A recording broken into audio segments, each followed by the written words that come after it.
Heather Neilson. First of all, thank you so much for such an informative presentation.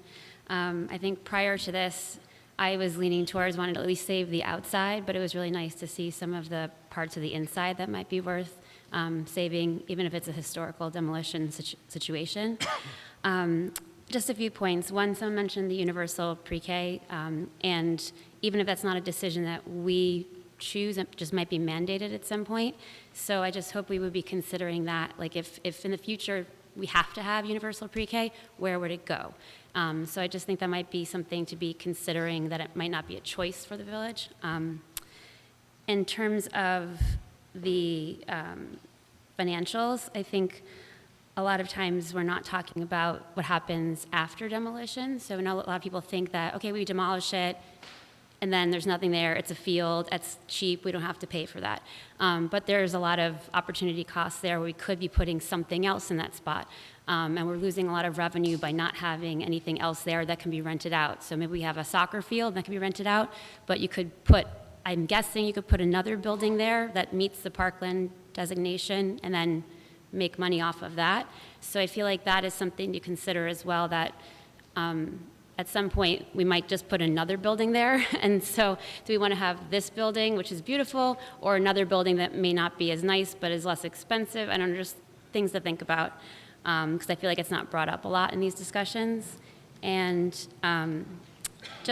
and I saw event space and catering mentioned in there. I've always just personally thought that it would be a really beautiful site to have big events, if it's possible to have an open space somewhere. I know that the structure of the building prohibits it in some areas. I just would think maybe to think about which parts of the building would look best. I think the west side might be a little bit better than the rec department, just because you do get some really beautiful sunsets and probably some clear views of Manhattan if you are on the top floors at some point. And then I just really hope that whatever vote comes to the village at some point, that we are not having such an all or none, black or white decision on this. I mean, as you guys said, there's so many different options for demolition. There's so many different options for keeping it, and I just really hope it doesn't come down to get rid of it or keep it, because there's so much in between. There are so many different ways to do those two things, and I just really hope that we don't have to make an all or nothing decision. I think a lot of residents are in the middle somewhere, and hopefully we can find a place that is not so extreme. Right. Thank you for your questions. I want to make one point about one of your questions about not being so black and white in terms of adaptive reuse or demolition. There might be different phases of adaptive reuse. There might be different phases of the demolition, right, that you can vote on. I'm not so sure we're going to get to that point because, for example, let's say if you decide to phase the building, right?